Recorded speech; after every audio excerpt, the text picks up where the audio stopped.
La révolte des innocents qui sera diffusée demain soir sur France 3 à 21h. Sud Radio, 10h midi, Valérie Expert. De retour avec vous sur Sud Radio, l'invité du jour c'est Julie Ferrier. Julie Ferrier qui sera à l'affiche de La révolte des innocents demain soir sur France 3. Donc une fiction inspirée d'un fait divers tragique d'enfants dans un... Alors c'était un sanatorium à la base, je crois. C'était une sorte de pension et un enfant est confié par sa mère parce qu'elle doit monter à Paris. Et cet enfant tente de raconter ce qui se passe. Et là, on voit qu'il y a une omerta. Et encore une fois, quand on voit ce film, on se dit que on n'est pas très loin quand même si aujourd'hui il y a eu des progrès, que des institutions comme celle-là, heureusement, n'existent pas. Mais la maltraitance des enfants est un sujet qui reste universel et contemporain, hélas. Oui. Et puis alors, ce qui se rajoute dans l'histoire, en plus, c'est la pierre qui vire, qui c'était vrai, où là, c'était les filles qu'on mettait donc dans des pensions. Mais alors carrément, là, c'était un truc de prostitution, quoi, sur des enfants. Donc une forme de pédophilie. Et alors, c'est vrai que dans le film, quand ça arrive, c'est pour ça que je dis que c'est un peu comme Hugo, c'est une succession de drames comme ça qui arrivent. Ça rajoute, mais c'est la vérité. Il y a seulement une centaine d'années dans la vraie vie, on va dire. 1910. 1910, donc c'est pas si loin que ça. En fait. C'est assez récent. Vous parliez de la difficulté de jouer ce rôle. C'est plus compliqué de jouer un rôle d'un personnage comme celui-là, c'est-à-dire très dur, vous êtes la Thénardier du film, ou de faire rire. Enfin, c'est différent comme quand on est comédien. Les deux sont tout aussi durs. C'est juste que j'ai plus d'expérience dans la comédie et puis moins dans le drame, même si j'ai déjà joué Gogol ou d'autres qui ne me viennent pas là, mais des choses beaucoup plus dramatiques. Mais au théâtre, donc peut-être petit peu différent. Alors oui, c'est juste que là, il y a un côté, c'est ce que me disait toujours aussi Pierre Jolivet quand je jouais pour lui, faut pas trop jouer. Vous savez, et puis comme c'est quand même bien écrit, Philippe Niang, il écrit très très bien, le réalisateur. Voilà, c'était ça où moi il fallait que je fasse attention de pas en faire trop. Oui, puis surtout que parce que de pas vouloir dire regardez comme je suis méchante. Il n'y a pas besoin. Il n'y a pas besoin. C'est tellement dramatique que même parfois on a du mal à y croire, à se dire. Vrai. C'est-à-dire à y croire, pas à croire à vous, mais est-ce que ça a vraiment existé? Quand on sait que ça a vraiment existé, on se demande est-ce que ça a été possible. Voilà, sauf que nous, quand on travaille sur le scénario, on se documente, c'est ça. On en parle avec le réalisateur, avec les producteurs, on fait des lectures et on se rend compte que ça a existé. Donc c'est important, je pense, de faire comprendre ça aux auditeurs, parce que en regardant, quand on sait que ça a déjà existé, de toute façon c'est on fort, le perçoit différemment. Beaucoup plus fort. Le producteur a décidé de le mettre à la fin du film, et à la projection à Vallon, on a été le projeter dans la ville où et les gens connaissent les Verbirons de réputation. Je lui ai dit mets-le au début. Mais au début, que c'est une histoire vraie. Il m'a dit tu crois? Je lui ai dit mais oui. Oui, évidemment. Ça donne de la force. C'est beaucoup plus alors vous expliquez depuis qu'on a commencé l'entretien cette difficulté à jouer. Est-ce que c'est aussi dur de jouer devant le public des Césars? Ah oui, complètement. Complètement. Mais je crois que moi, j'ai vraiment une culture de la difficulté. Ça me vient sûrement de la danse. La danse, c'est un des arts. Une école j'ai l'impression, de la rigueur. J'ai pas fait tout. Mais la musique me semble un peu aussi, quand même. Et puis, j'aime le dépassement de soi. J'aime les défis. J'aime ça. Pour moi, même, j'aurais pas fait ce métier sans un dépassement de soi. Seul souci, c'est que ce n'est pas forcément dans la culture française. D'accord. Donc du coup, j'arrive souvent comme un ovni. Tiens, c'est marrant. Mais comment t'as fait pour faire ça? Mais en vérité, ça fait partie pour moi comme d'aller relever un rôle comme Soliveau, la Thénardière du bagne des Vermiro. Enfin, c'est un défi aussi pour moi. Mais venir avec un chien dont on ne sait pas s'il va vraiment écouter. C'est le mien, donc je sais qu'il va écouter. Et après, on s'entoure de gens comme Antoine Decaune. Ça, c'était votre Renaud Vanking, le producteur de l'époque. Au César. Voilà, pour l'intervention au César. Et qui me font confiance. Et il n'y a rien de mieux d'ailleurs quand on prend en plus des risques d'avoir des gens à vos côtés qui ont confiance en vous. Parce que ça joue beaucoup. Moi, j'ai besoin de travailler dans la confiance. Si la personne avec qui je travaille ne me fait pas confiance, je perds presque 50% de mes effectifs et de ce que je peux donner. Et Philippe Niang, vous le connaissiez? Si on me dit je suis pas sûr, non, mais pourquoi tu fais ça? Du coup, je peux vraiment douter. Le doute s'installe à 100%. Et alors mon jeu n'est plus du tout. Alors que si tu as confiance en moi, je prends pas le melon, et deux, je vais donner le meilleur de moi. Rémi? Vous la regardez, vous, la Voilà, télévision? c'était la question que je voulais vous poser. Bien sûr, je regarde la télé. Mais moi, j'ai pas trop de fermeture. Alors, vous disiez pourtant dans une interview il y a un peu plus d'un an que vous détestiez les séries télé. Non, pas du tout. Ah. J'ai jamais dit ça. Je n'ai jamais vu. Non. Alors, je vais vous Attends, dire- on va pas perdre de temps à ça. Attends, je J'ai vais vous beaucoup de mal à me mettre aux séries. La Mais j'ai- vérité, mais c'est que j'ai depuis, du mal vous à y êtes rester mis. en place. Super. Voilà. Alors, est-ce que, s'il vous plaît, j'ai dit que je détestais à un moment donné. Non, je Genre n'y suis- féminine. Je ne m'y suis pas Non, mais mise. ça, c'est Voilà. une Je Voilà. n'ai jamais dit que je détestais. Au contraire. Ah, vous regardez quoi? Je pense que ce que j'ai dit, c'est beaucoup plus. C'est un peu plus Subtil. pertinent. C'est vrai. C'est-à-dire que Subtil. je pourrais tomber. Dans le travers de comme partir beaucoup de gens pour qui me un- disent j'ai passé la nuit à regarder Six Men and the Flowers, je sais Ouais, pas c'est quoi. ça. Et puis toi, tu te dis ah ouais, mais moi je faut que dormais. j'aille faire du paddle, faut que je dorme, faut que j'aime la vie comme je vous l'ai dit tout à l'heure, et je pense que les séries ça te prend beaucoup de temps. Donc vous avez C'est l'impression de très perdre votre temps. Alors d'être- c'est pas que j'ai l'impression, C'est mais je suis chronophage. pas rentrée dedans. Mais on n'est pas à Mais l'abri qu'est-ce que qu'un vous jour. regardez à la télé? Tout. Même la télé-réalité? Oui, Oui, ouais, elle peut aussi m'inspirer. oui, sûrement. Donc Ah, voilà. bah ça, oui. Je vois bien des Vraiment, je personnages, regarde tout, oui. j'ai pas honte. Il y a juste un truc que j'aimerais un petit peu moins regarder. C'est quoi? C'est ces trucs qui étaient là une fois par semaine avant. Et puis maintenant, c'est tous les soirs. C'est les reconstitutions de meurtres avec. Ah, les faits divers, les émissions de faits divers. Mais il y en Et a. puis ça, il y en a combien? Rémi avait fait un papier là-dessus. Il y en a quoi, une quinzaine, je Oui, crois, c'est ça. d'émissions de Ouais, faits ouais, divers. ouais. Tu vois Ça, Ouais. c'est Et, ça, c'est un et peu ça, trop. ce qui m'embête, c'est si vous voulez, c'est quand je tombe dessus, j'ai du mal à zapper. Et je me fais happer et Ah je bah me voilà. fais avoir par l'intrigue. Ah oui, Donc, Et alors, c'est on un- est là un petit peu comme les Vermiro, c'est comme de- ce qui c'est- va se passer ouais. pour les Vermiro. Mais Oui, c'est devenu un genre à la télévision, effectivement. Et comme ça marche, il y en a de plus en plus et sur toutes les chaînes. Ouais, Ouais. absolument. et Donc ça, oui, vous Bah, aimez bien, j'aimerais bien. mais qu'il y en ait Bah, c'est moins pas parce ça, que c'est que sinon, ça- ça prend du temps, quoi. et puis vous voyez ce que ça fait. Et ben voilà. Non, mais ça. Ah, vous pensez que c'est la cause aussi de... Non, mais ça suscite la peur. Enfin, ça, comment dire, ça C'est développe. ça. anxiogène, Complètement, ouais. complètement. Ce soir aussi, c'est un petit peu anxiogène, non, la révolte des innocents. Oui, mais c'était en 1910. C'était en 1910. Mais on va Demain soir. regarder ce soir, demain soir, oui, la révolte des innocents sur France 3. Merci beaucoup, Julie Ferrier, d'être venue. On rappelle donc que vous serez en tournée un petit peu À partout en Antibes, France. le 27 et 28 novembre, et à Oui, Mérignac parfait. le 21 décembre. Je veux une place en carré or. Voilà, et ben on reviendra. Merci, Julie Ferrier, puis on vous attend pour le prochain spectacle. Hein. Ouais, Très vite. je reviendrai. Les humanoïdes. Merci à vous. Merci beaucoup. On se retrouve dans un instant. Sud Radio, 10h midi, Valérie Expert. De retour avec vous dans le studio de Sud Radio en direct, avec un petit rhume, comme vous pouvez l'entendre, mais tout va bien. On s'interroge ce matin sur les émissions religieuses. Une matinée exceptionnelle va être proposée par France 2 dimanche prochain, entre 8h30 et 11h. Une fois par an, les émissions religieuses proposent de traiter, le temps d'une matinée spéciale, une grande thématique déclinée autour de reportages et d'invités. Avec nous, Yves Combeau, bonjour, vous êtes prêtre dominicain, historien, philosophe. C'est vous qui coordonnez ces émissions religieuses, c'est cela. Et vous publiez, d'ailleurs, je le signale, un livre tout à fait intéressant, L'Évangile en direct, le jour du Seigneur, 70 ans d'histoire de l'émission la plus ancienne du monde. Bonjour à vous. Bonjour, alors je vous remercie de parler de mon livre, il est très beau, c'est un très bon livre.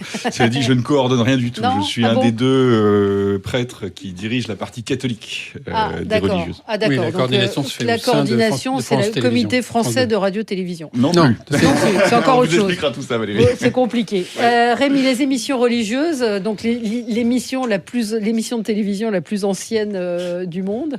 C'est ça, Valérie. La première apparition de la religion à la télé a bien eu lieu il y a 70 ans. C'était à Noël pour la messe de minuit, retransmise pour la première fois au monde en direct sur RTF Télévision. C'était la seule chaîne existante à l'époque depuis Notre-Dame de Paris. Le père Raymond Pichard, à l'origine de cette retransmission, a obtenu ensuite, à partir du dimanche 9 octobre 49, une émission hebdomadaire qui a pris le nom de Jour du Seigneur en 1954.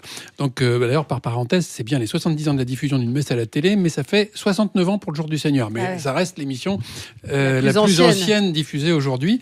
Après les catholiques en 1949, les autres religions demandent elles aussi une place sur le petit écran. Les protestants arrivent en 55 avec l'émission Présence protestante, puis les juifs en 1962 avec l'émission La source de vie, en 1963 les orthodoxes, 65 les chrétiens orientaux, en 83 les musulmans et les bouddhistes en 1997. Les horaires et le temps d'antenne sont d'ailleurs inchangés depuis. Actuellement, toutes les émissions religieuses sont regroupées dans la case Les Chemins de la foi, programmées chaque dimanche de 8h30 à 12h sur France 2, donc au total 3h30 de programme. Il faut savoir que la part Est-ce que d'audience... ça marche, oui, Bah voilà, c'est la question. Valérie, la part d'audience globale de la case du dimanche matin de France 2 a fortement baissé en 20 ans. Elle est passée de 12,4% en 1996 à 5,2% en 2016. Les audiences par émission vont de 50 000 téléspectateurs pour la première émission qui est Sagesse bouddhiste à 8h30. À environ 500 000, entre 500 et 600 000 téléspectateurs pour le Jour du Seigneur, qui dispose de la meilleure case horaire de 10h30 à midi.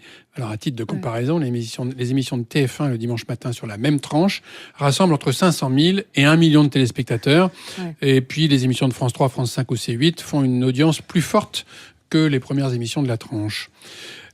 Selon le cahier des charges de France Télévisions, le coût financier des différentes émissions est pris en charge par France Télé. Par exemple, le budget alloué en 2015 était de 10 900 000 euros pour l'année. Ce montant est ensuite réparti. Non, vous dites que c'est pas ça, Yves Combeau ? C'est pas tout à fait ça.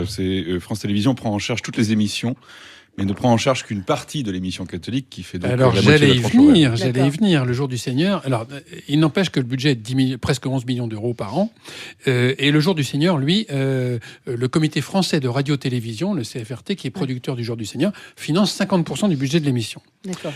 Évidemment, la diffusion d'émissions religieuses sur une chaîne de service public a régulièrement suscité des polémiques, petites ou grandes. La suppression de toute émission religieuse du service public a plusieurs fois été demandée au nom de la loi de 1905 qui a introduit la séparation de l'Église et de l'État. Ouais. Marlène Schiappa a défendu cette position en 2016. C'est-à-dire la suppression des émissions religieuses. Oui, je cite ce qu'elle a dit à l'époque. Ces programmes religieux sont présentés comme faisant partie de l'accès à la connaissance de la religion. Ce n'est pas de la connaissance de la religion, c'est de la théologie, c'est la promotion finalement du fait religieux. Alors, Marlène Schiappa a depuis précisé que cette phrase faisait partie d'un compte-rendu de débat avant qu'elle n'entre au gouvernement. Elle a un peu changé de pied, vous voyez. Ouais. Et puis on voit mal le gouvernement modifier sur ce point la loi de 86 sur l'audiovisuel qui a arrêté les positions actuelles et acté la diffusion d'émissions religieuses sur France 2. En 2017, en Espagne, un projet de loi de la gauche visant à supprimer la messe sur la télé publique avait suscité des réactions très vives de dizaines de milliers d'Espagnols, des pétitions et du coup des audiences multipliées par 3 pour les émissions religieuses. C'est un exemple sans doute suffisant pour freiner toute velléité de changement, malgré le coût financier pour France Télé, le manque à gagner pour France 2, parce qu'aucune diffusion de publicité n'est autorisée le dimanche matin, et puis la baisse régulière des ressources des médias en France en général. Alors, on a en ligne avec nous Laurence Marchand-Taillade également. Bonjour, vous êtes présidente de l'association Force Laïque. Oui. Que pensez-vous, vous, de ces émissions religieuses sur le service public ? Est-ce que c'est une raison d'être ? Non seulement il n'y a pas de raison d'être, mais effectivement, comme vous l'expliquez très bien, c'est totalement contraire au principe même de la loi de 1905 et de la neutralité, et de la neutralité de l'État, puisque dès lors qu'il y a subventionnement, c'est quand même 5 millions d'euros, dès lors qu'il y a aussi le choix entre un certain nombre de religions, puisque comme vous l'avez dit, on a dû ouvrir un certain nombre de religions, mais en s'appuyant sur des statistiques qui sont complètement tronquées, puisque je rappelle que les statistiques religieuses et ethniques sont interdites en France. Donc en réalité, on favorise une petite partie de particuliers sur leurs croyances sans s'intéresser à l'intérêt général, alors que pour moi, le service public, c'est l'intérêt général. Donc il n'y a aucune raison de faire perdurer quelque chose qui en plus fait perdre de l'argent au service public aujourd'hui. Yves Combeau. Merci. Oui. Alors, d'abord, cette question de la loi de 1905, moi, ça commence à me courir sur le haricot parce que la loi de 86 est une application de la loi de 1911, qui est un cas d'application de la loi de 1905 On vous suit plus, sur là. la garantie de la liberté de l'exercice des cultes dans les institutions de l'État, les prisons, les lycées, l'armée, les hôpitaux, etc.